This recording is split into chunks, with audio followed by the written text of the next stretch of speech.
छठे स्कंद में अजामिल का उद्धार कैसे हुआ था। अजामिल के ऐसा पापी ब्राह्मण हो, कान्यकुब्जो दुजह कश्चित दासी पतिर अजामिला। कान्यकुब्ज माने कन्नौज, कन्नौज पड़ता है ना कानपुर के पास, जहां की सेंट आती, सेंट की सिटी है कन्नौज। तो कन्नौज में एक ब्राह्मण था अजामिल। एक बार एक दासी एक वैश्या के चंगुल में आ गया, वैश्या का उसका संपर्क हो गया और कुसंग में पड़ करके वो पतित हो गया। वैश्या को लाके घर में रखा और दुनिया भर के पाप करना शुरू किया। ध्यान देके सुनना, कुसंग का फल ही यही होता है कि आप लाख संभले हुए व्यक्ति हो, लाख अच्छे आदमी आप हो, अब साधु को पैदा किया है वो कोई दुष्ट थी क्या हो, जिसकी कोख से भरत के ऐसा संत पैदा हुआ हो, क्या दुष्ट महिला थी हो, दुष्ट जनानी थी हो, दुष्ट भरत के ऐसा साधु कैसे पैदा करती हो। अच्छा, कभी आपने सुना है कि गधा के यहां गाय पैदा हुई, गधी के यहां तो गधी पैदा होगी, दुष्ट के यहां दुष्ट ही पैदा होता है। अगर कैकेयी माता दुष्ट होती तो फिर उसके यहां भरत नहीं पैदा होते, उसके यहां मेघनाथ पैदा होता, मेघनाथ कुंभकर्ण पैदा होता उसके यहां। कैकेयी बहुत अच्छी महिला थी रामायण की, लेकिन वो एक दुष्ट का संगत कर लिया उसने। मंथरा दुष्ट थी, उसकी संगत का असर हो गया कि वो दुष्ट हो गई थी। अजामिल बहुत बड़ा पंडित था पहले, एक वैश्या की संगत में आ गया और दुष्ट हो गया वो। उसका पूरा जीवन पाप में बीता, बाद में फिर पूरा जीवन पाप में ही। बढ़ोती आई तो उसको भगवान को दया उसके ऊपर आई। जब बूढ़ा हुआ ना, बीमार हुआ, तो भगवान को उस पर दया आई कि बेचारा मेरा बहुत भजन किया इसने, पहले बड़ा पुजारी था पहले, वो तो वैश्या की कुसंगत में आके दुष्ट हो गया। तो भगवान ने उस पर कृपा कर दिया और अजामिल के यहां कुछ साधु पधारे। ध्यान देके सुनना, भगवान जब किसी पर कृपा करते हैं तो उसके यहां साधु भेजते हैं। इस बात को नोट कीजिए, भगवान की कृपा का फल संपत्ति नहीं है, भगवान की कृपा का फल है सत्संगति। भगवान जब राजी होते हैं किसी के ऊपर, उसको सत्संग मिलाते हैं, सत्संग देते हैं उसको। विभीषण बोला है रामायण में, पढ़िए क्या लिखा है। अब मोहि भा भरोस हनुमंता, अब मोहि भा भरोस हनुमंता, बिनु हरि कृपा मिलहि नहीं संता। अब मोहि भा भरोस हनुमंता, बिनु हरि कृपा मिलहि नहीं संता। अब मोहि भा, बिना राम कृपा के संत नहीं आते हैं जीवन में। अजामिल पर राम कृपा हुई, उसके यहाँ कुछ साधु पधारे, अजामिल ने उनकी सेवा किया। और जब संत जाने लगे अगले दिन, अजामिल की बुद्धि थोड़ी शुद्ध हो गई थी, उसने हाथ जोड़े संतों के और पूछा, गुरुजी मैंने बड़े पाप किए हैं, पूरा जीवन मेरा पाप में बीत गया है, अब ऐसा उपाय बताओ कि मेरा कल्याण हो जाए। तो संतों ने कहा, भाई एक ही उपाय है, भजन करो, 100 मर्जों की दवाई है, राम राम करो, कल्याण हो जाएगा। तो अजामिल ने कहा, बाबा जी मैं राम राम नहीं कर सकता हूं, पता नहीं मेरी जिभ्या राम राम में लगती नहीं। आप कह रहे हो राम राम करो, मैं कर नहीं पाऊंगा। एक बात कहूं ना, पापी आदमी राम राम भी नहीं कर सकता है। मुझको भी एक फोन आया था, कल शाम को शायद आया था, कोई फोन किया था भक्त, कोई कहा, गुरुजी बाकी सब समय हम खूब सावधान रहते हैं, लेकिन जहां माला करने बैठते हैं, जो माला हाथ में उठाते हैं, इतनी भयंकर नींद आती है, इतनी भयंकर नींद आती है कि लगता है बस अब सो जाए, ऐसे झपकी आएगी माला करते ही गिरे। तो हमने कहा, बेटा वो आपका दोष नहीं, वो पाप लगे हैं पीछे जन्मों के, वो पाप नहीं चाहते कि आप राम राम करो।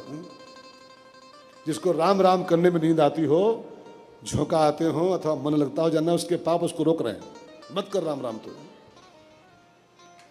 अजामिल को संतों ने कहा, तू राम राम कर, तर जाएगा। उसने कहा, मैं सब कर सकता हूं, राम राम नहीं कर पाऊंगा मैं। तो संतों को लगा राम राम नहीं करेगा तो इसका कल्याण कैसे होगा। संतों ने पूछा, तो एक बात बताओ, तुमको संसार में किसी काम में इंटरेस्ट है, किसी काम में आपकी रुचि है? राम राम छोड़ो, तुम किसी काम में तुम्हारी इंटरेस्ट है? तो अजामिल ने कहा, बाबा मुझको एक काम बड़ा अच्छा लगता है। कौन सा? कहा, मेरे 9 बच्चे हैं, पहले 9 ठैया बच्चे हैं पहले से, बच्चों में मेरा बड़ा मन लगता है, उनका नाम लेना, उनको नहलाना धुलाना खिलाना पिलाना, उनमें बड़ा इंटरेस्ट रहता है। संतों ने कहा तब तो काम बन गया बेटा, काम बन गया। अब एक काम और करो, आपके 9 बच्चे हैं ना, मेरा आशीर्वाद है अभी आपके एक बच्चा और होगा, 10वां। जब 10वां बच्चा आपके हो जाए तो उसका नाम रखना नारायण, बस इतना काम कर देना, आपका बेड़ा पार हो जाएगा। संत आशीर्वाद देके चले गए, संतों का आशीर्वाद फलीभूत हुआ, अजामिल के बेटा हुआ, उसका नाम रखा गया नारायण। समझ के सुनना कथा को। अब बुढ़ोती का बेटा था, बच्चों से उसको बड़ा लगाव था, बच्चों से पहले से। अब नारायण जब पैदा हो गया तो उससे उसको विशेष लगाव हो गया। नारायण आओ खाओ, नारायण आओ नहाओ, नारायण आओ सो जाओ, नारायण रोटी खा लो, नारायण तेल लगा लो, नारायण, बहुत नारायण नारायण करना शुरू कर दिया। अब जानते क्या हुआ, जब उसका अंतिम क्षण आया, जमराज के दूत आए उसको लेने के लिए और मार मार के उसके प्राण निकालना शुरू किया, तब वो चिल्लाया रक्षा के लिए, बचाने के लिए। किसको बुलाया? नारायण को। नारायण आओ, देखो हमको मार रहे हैं, बचाओ हमको, नारायण बचाओ।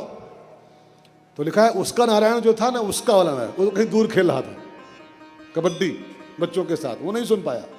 लेकिन वो नारायण जो है ना, उसके कान बड़े तेज हैं। कबीरदास ने लिखा है चींटी के पग घुंघरू बाजे, वो भी साहब सुनता है। दिल्ली में पुकारी थी द्रौपदी, दिल्ली से, और कहाँ द्वारिकापुरी ठाकुर जी थे। कहाँ दिल्ली कहाँ द्वारिका, कम से कम अगर हवाई जहाज से भी जाओ तभी 2.5 घंटे सफर करना पड़ेगा, 2.5 घंटे 2 घंटे आपको। लेकिन दिल्ली से पुकारी और द्वारकाधीश 1 सेकंड में आ गया सुनकर। अब नारायण उसका तो नहीं सुन पाया, वो सुन लिया। उसके दूत आए, जमराज के दूतों को मार के भगाया, भगो यहां से मूर्खों, भगवान का नाम ले रहा है ये, वैकुंठ जाएगा, अभी नरक नहीं जाएगा। तो जमदूतों ने कहा महाराज आप गलत जगह आ गए हो, ये भगवान का नाम नहीं ले रहा है, इसका लड़का नारायण उसको बुला रहा है, उसका बेटा है, उसको आवाज दे रहा है। भगवान का नाम लेता होता तो हम लोग कब के यहां से भाग गए होते। ये भगवान का नाम ले नहीं रहा है, ये नारायण को बुला रहा है अपने बेटे को। तो भगवान के दूतों ने कहा इसकी जिह्वा से जो नाम निकल रहा है वो नारायण का ही नाम है। हम मान लिया कि वो लड़का उड़का छोड़ो, भगवान को बुला रहा है, मैंने मान लिया। रामायण में एक छूट मिली हुई है, ध्यान देकर सुनना आप लोग। भाव को भाव अनख आलसहूं नाम जपत, भाई से कुभाई से, अनख माने गुस्से में, आलस्य में, किसी भी बहाने से अगर राम का नाम निकल रहा है आपको, सपने में बर्राय के, रामायण में गोस्वामी कहते हैं सपने हूं बर्राय के जामुख निकसत राम। अगर सपने में बर्राना मैंने जानते क्या, बर्राना मने, बर्राना मने क्या होता है? बर्राय, बर्राना नहीं पता, ये देहात का शब्द है, अवधी भाषा का, हमारे यहाँ का शब्द है। उस सपने में लोग चिल्लाते हैं ना, वो कभी कभी कुकवाते हैं और चिल्लाते हैं कसके सपने में ही, उसको बोलते हैं बर्राना। किसी का नाम लेके बुलाते हैं, बुआ अम्मा सो रहे हैं तभी चिल्ला रहे हैं, उसको बोलते हैं बर्राना हमारे यहाँ रामायण की भाषा में। सपने हूं बर्राय के जा मुख निकसत राम, ताके पक्की पगतरी मेरे तन को चाम, गोस्वामी जी कहते हैं। अगर सपने में बर्राय के भी अगर आपके मुंह से राम का नाम निकल रहा है तो भी आपका कल्याण ही करेगा, कल्याण ही करेगा। एक सवाल पूछूं, सल्फाज की गोली जान के खाओ तो और धोखे में खा जाओ तो काम क्या करेगा? काम एक होगा ना। जान के पियो सल्फाज तब भी वही काम करेगा, और धोखे में पियो तो वही काम करेगा। जैसे जहर चाहे जान के पियो चाहे धोखे में पियो वो मारता ही मारता है, ऐसे राम का नाम चाहे जान के लो और चाहे धोखे में ले लो वो तारता ही तारता है, तारता ही तारता है। इसलिए जैसे बने राम राम करो यार, जैसे बने।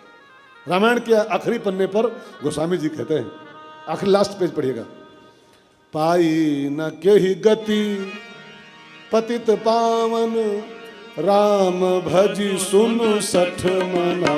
पाई न के ही गति पतित पावन राम भजो सुनो सठ मना।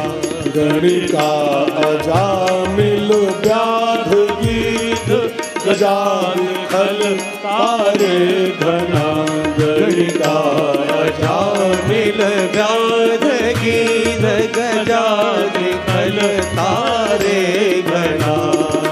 गणिका, अजामिल, व्याध, गीध, ये सब केवल भगवान का नाम लेके तर गए। धोखे से ले लिया, किसी बहाने से ले लिया और सब तर गए।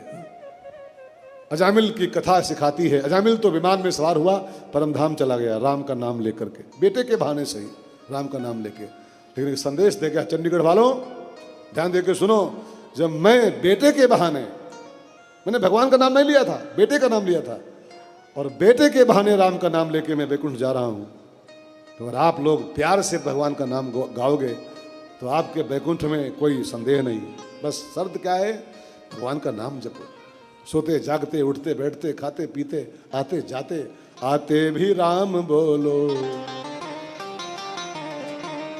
आपको ये भजन आता है? ये भजन आपको आता है तो नहीं गाएंगे, जाओ। आता है तो नहीं गाएंगे, बोलो नहीं आता है तो गाएंगे। आता है ना? बहुत चतुर है बहन। आते भी राम बोलो, जाते भी राम बोलो, आते भी राम बोलो, जाते भी राम बोलो, आते भी राम बोलो, जाते भी राम बोलो, आते भी राम बोलो, जाते भी राम बोलो। तुम जब भी मुंह को बोलो, तुम जब भी मुंह को खोलो, बस राम राम बोलो, आते भी राम बोलो, जाते भी राम बोलो, आते भी राम बोलो, जाते भी राम बोलो। सोते भी राम बोलो, जगते भी राम बोलो, सोते भी राम बोलो, जगते भी राम बोलो, खाते भी राम बोलो, पीते भी राम बोलो, खाते भी राम बोलो, पीते भी राम बोलो। ये राम नाम ले लो, ये राम नाम गा लो, ये राम नाम ले लो, ये राम नाम गा लो। तुम जब भी मुंह को खोलो, तुम जब भी मुंह को खोलो, बस राम राम बोलो, आते भी राम बोलो, जाते भी राम बोलो, आते भी राम बोलो, जाते भी राम बोलो, आते भी राम बोलो, जाते भी राम बोलो। अजामिल या उपाख्यान के साथ दधीच महाराज की कथा कहते हुए छठा स्कंद पूरा हुआ है।